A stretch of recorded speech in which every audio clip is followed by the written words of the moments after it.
Bom dia, boa tarde, boa noite para você que está chegando. Seja muito bem-vindo aí ao meu canal Edu Geek Nerd, né? O Geek de direita, né? E conservador, capitalista, anarcocapitalista, né? Está mais uma vez aí falando e comentando sobre os principais acontecimentos pelo Brasil e pelo mundo, né? Então vamos aí de pautinhas, né? As minhas pautas rápidas aí e as abordagens. Eu andei meio gripado, aí meio ruimzinho, malzinho das pernas. Aí eu queria ter publicado isso aqui que eu tô falando agora, mas aí eu não pude publicar, né? Mas aí eu tô fazendo uma publicação sobre uma coisa que eu queria ter falado, mas eu acabei não falando. Mas eu quero deixar registrado a minha opinião, né? Nós sabemos, né, que os Estados Unidos veio classificar, primeiramente, né, os Estados Unidos veio classificar o Comando Vermelho, né, e o PCC como organizações terroristas, né? E o que eu achei mais curioso sobre isso, né, meus queridinhos, é isso. Que até é uma coisa meio assim, meio. Como é que eu posso te dizer? Meio interessante, né?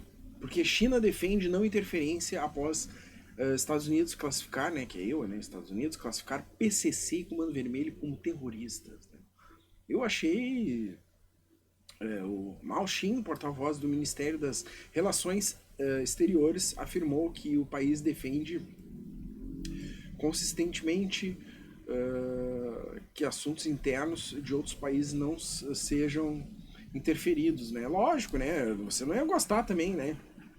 Que ninguém interferisse no trabalho escravo forçado da China, né? Fica ruim, né? Fica ruim, né, meu queridinho? Fica ruim, né? Fica ruim, né, meu queridinho? Aí não, você imagina, né? Eles vão começar a dar pitaquinho no Brasil, né? Sobre, né, o narcotráfico, né? Quando vê eles vêm bater aqui na nossa portinha e dizer que a gente também tá fazendo umas coisinhas erradas, né? Ou muitas, né? Será que não acontece isso? Bom, aí falando sobre isso, eu achei muito curioso que esse país, logo o país, né? Que vem aqui que tá falando de soberania, né? E tá tomando controle aqui do Brasil, né? Inclusive, né? A BID aí tomou uma ruim lá sobre, né, trabalho análogo à escravidão. Você pode procurar isso na internet que você vai, né, achar. Então tá, essa foi a primeira pautinha, bem curiosa, né? Um país nada democrático, né? A democracia deles é assim, né? É a democracia daquele grupo social, né? Que só vale para quem não discorda do sistema. Quem discordar do sistema, aí a democracia some, desaparece, né? Aí eles deixam de ser democrático, né?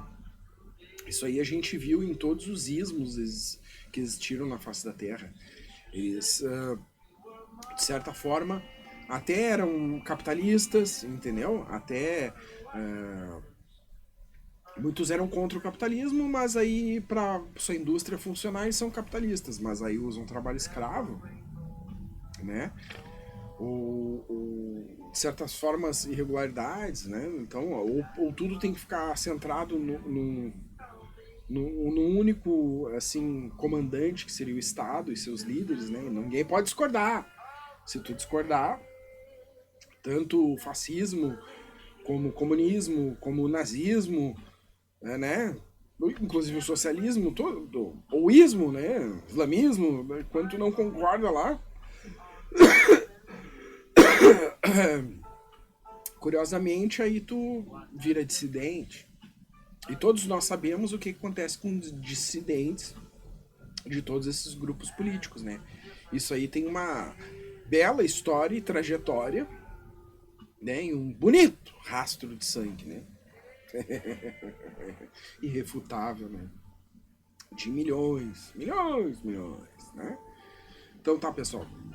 Isso aí foi a primeira pauta. Aí agora vamos falar, né? Isso aí foi a primeira que deu a notícia, né? Estados Unidos classifica PCC e Comando Vermelho como terroristas, né? Eu achei muito curioso.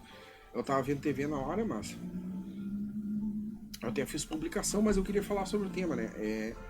E depois os especialistas e o pessoal da grande mídia veio falar, veio conversar e se mostrar de certa forma muito preocupado, muito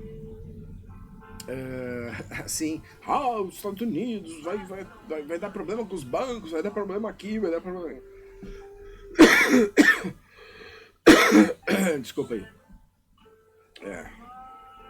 Vai dar problema aqui, vai dar problema ali. Mas, finalmente nós temos lá o México, lá que não, mesmo as organizações tendo sido classificadas, os Estados Unidos não está invadindo. Ele só está botando uma seta bem grande para mostrar quais são os estados, né? Quais são os estados que são completamente comandados pelo narcotráfico, né? E que não tem soberania. E o Brasil não tem soberania. Contra o narcotráfico, o Brasil não tem soberania. Existem estados que o narcotráfico não controla, mas a gente está em guerra, e existe estados brasileiros que o narcotráfico tá cagando ordem, sim. E isso é irrefutável. Rio de Janeiro e o norte do Brasil tá horrível, horrível, terrível, entendeu? Mas aí a galerinha faz que não vê, né? Os índices de criminalidade são altos e o narcotráfico tá ligado diretamente à criminalidade, né? E isso é irrefutável, né? Então, vários profissionais da área de segurança vivem sempre falando isso, os números, os questionamentos, as coisas que acontecem sempre são por exemplo assim, se a maior parte da população de bem não é quem tem arma, e os criminosos que assaltam sempre têm arma, o crime está comprando arma. E se está comprando arma, não é lá a lojinha da esquina que eles estão comprando arma, né? Até porque nem tem, né? Quantas lojas de arma tu conhece? Tem em toda a esquina? Não, mas o narcotráfico consegue arma rapidinho, né? Consegue arma, consegue revólver, consegue fuzil, metralhadora, né? Então é bem curioso, né? Então aqui falamos mais uma pautinha que eu queria comentar, né? Eu vivi a vida inteira em bairros e trabalhei em bairros dominados por narcotráfico aqui em Porto Alegre, e eu sei muito bem isso que a gente não tá falando nem. Não dá nem pra comparar com o Rio, que o Rio é 10 vezes pior, ou mais até do que o Sul. O Sul ainda nós temos um controle. O Estado já perdeu a mão no Rio lá. O Estado não controla. Tem lugares que nem a polícia entra direito, né? Então vamos lá. E quando tu tem um estado que tu tem que fazer pegar um efetivo de 200 policiais pra invadir um lugar, coisa e tal, porra, meu, me desculpa, mas é porque teu estado não tá controlando a região. Tu tem um estado dentro de um estado, com armas e munição e técnica de guerrilha, né, que eles fazem treinamento, né. Então tá, né, pessoal.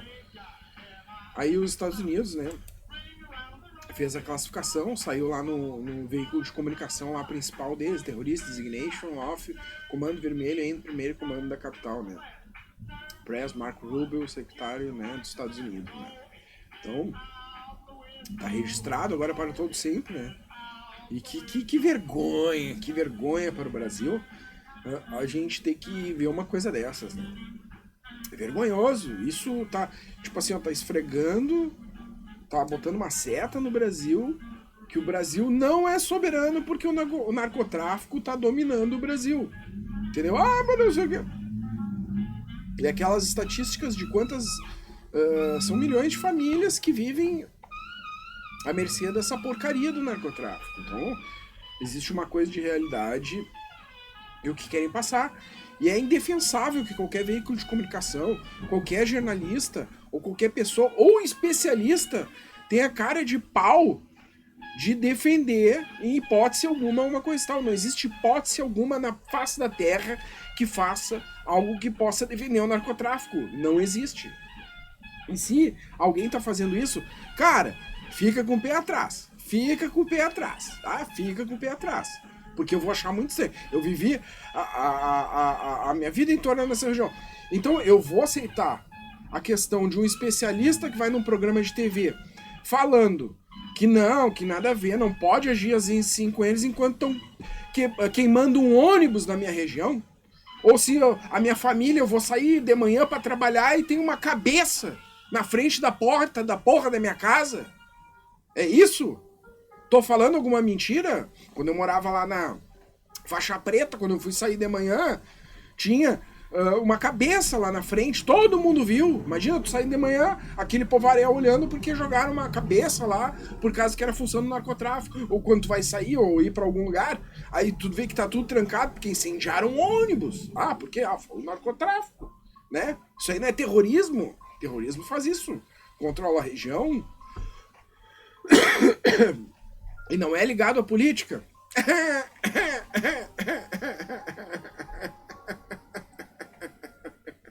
Quem tem conhecimento de morro sabe. Quem tem conhecimento de morro sabe, né? Quem tem conhecimento de morro sabe. Eu tenho conhecimento de pelo menos 3 morros, né? Então tá, só da minha região, fora o resto de tudo quanto é lugar que eu andei. Olha que eu já andei pra lugar pra caramba. Olha, pra caramba. Inclusive, muitos lugares eu nem queria ter ido, mas como é trabalho, como tem que fazer, então tu tem que rodar, né? Faz parte da vida, né? Quem quer ganhar o dinheiro, trazer um pouquinho de conforto para a sua família, né? Sabe muito bem o quanto a gente rala, quanto a gente anda, quanto a gente roda e quantos lugares a gente conhece. E isso se chama também realidade, né? Que daí tem aquele negócio chamado realidade. Eu acho muito curioso. Então tá, falando aí sobre isso, né, que eu tava falando, agora vamos para a última, né? O secretário Marco Ruto, primeiro comando da capital e o comando vermelho, são duas das organizações criminosas mais violentas do Brasil. Seu alcance se estende por toda a nossa região, o nosso país, onde hoje designei essas organizações como organizações terroristas, estrangeiras e terroristas globais especialmente designados, né? A administração Trump continuará usando todas as ferramentas disponíveis para proteger nossos interesses e segurança nacional. Isso quer dizer, nem preciso ler tudo, isso aí quer dizer que já chegou lá. Eles já têm conhecimento e estão vendo que tudo isso já tem uma ligação ampla e que isso está se espalhando, entendeu? E não são só uma organização criminosa, são várias, porque lá ainda tem o México, lá tem o Los Soles e outras lá. E isso não tem a ver com política. Pô, as Farc, o pessoal aqui, nós temos aí governos de outros países defendendo narcotráfico, defendendo, inclusive o consumo, falando, não tem nada a ver. Isso vai da coisa mais simples, que seria o furto de um celular, entendeu? Até aquela pessoa que morre queimada no pneu. Tudo isso engloba. Porque o cara que foi roubar o celular, ele precisa de uma arma. E normalmente quem tem arma, ou arma irregular, que possa conseguir, normalmente é nas bocas de tráfico, que vai lá, ou falar com alguém, ou algum lugar nesse meio ele conseguiu. Entendeu? Essa que é a realidade. E isso aí se estende por todo o Brasil. Ou tu acha que ele vai numa lojinha e vai comprar uma arma, o cara vai chegar lá com uma cara de bandido, de marginal, e vai comprar uma arma e o lugar vai vender. Sendo que tem que fazer vários cursos, várias coisas, né? Vai ser um CAC. Vocês vão querer largar essa riadinha pra cima de mim, que conhece morro, conhece a vida de morro? Vocês estão de sacanagem com a minha cara, né, meus queridos? Estão de sacanagem com a minha cara. E eu tô falando assim no sentido bem escrachado, porque eu conheço morro, linguajar do morro, né? Daí, que eu saiba, tu não consegue ir na loja. Mas tu consegue, né? Arminha, revólver, né? O tac-tac, né? O traque, né? Com cupincha, né? Com cupincha tu consegue. Então tá, pessoal. Vamos ver aqui até onde a tosse vai me permitir. Tô meio pesteado, mas em breve também tô bem. Às vezes eu tô mal, às vezes eu tô bem. O importante é o dia que a gente tá bem. Opa, entrei de novo aqui, ó. E essa aí é pra finalizar, né? Vou falar aqui, ó. Banco Central, rombo das estatais federais até abril já supera 2025. Eu acho engraçado que tem os dados que dizem que tá tudo indo bem, tá tudo indo às mil maravilhas, e diz assim, tá tudo bacanal. Só que daí tu vai juntando as matérias e vai juntando os dados, né? E assim eu peguei lá no Cláudio Dantas e vai pegando as matérias e os dados e uma hora diz que tá bem, mas aí vem aquela matéria de choque de realidade dizendo que tá muito mal. Aí eu devo acreditar em quem? Que tá muito bem ou que tá muito mal? Isso que eu nem tô falando de rombo dos Correios, né? Isso aqui é Banco Central, o rombo das estatais federais até abril já supera o de todo 2025. Quer dizer, nós estamos em agora abril, maio, entramos em junho, né? Que isso aí foi uma matéria de antes, mas eu vou ressaltar. Estamos em junho, então quer dizer que do ano de 2025, nem chegando na metade do ano, que seria agora, hoje, então quer dizer que o rombo das estatais em metade do ano já tinha batido o ano inteiro do outro ano. Vocês têm noção de como isso é grave? Isso aí é gravíssimo. Isso aí é terrorível, horrorível, né? Como podemos dizer, é muito complicado. Daí querem que a gente acredite que tá tudo bem. Você, em sã consciência, vai querer me dizer, vai querer me explicar, vai querer que eu consiga entender que está tudo bem? Que está... É tipo assim, ó, é tu esfregar na cara da população brasileira uma falta de verdade, uma falta de realidade. Eu vivo falando várias coisas, mas essa aí de todas são absurdos. Como dizia Renato Russo, nós temos um passado de absurdos gloriosos? Não! Hoje em dia é pior. A gente tem um presente de absurdos gloriosos. Entendeu? Pra te ver o nível que a gente tá chegando. E aí ficam lá rotando: democracia, respeito às instituições. Democracia, respeito às instituições. Aí eu pergunto a vocês, meus queridos: como? Como? Então a todos muito obrigado. Encerrando esse vídeo aí. Falou, pessoal. Em breve eu publico outro. Mesmo que seja tossindo e botando os bofos pra fora.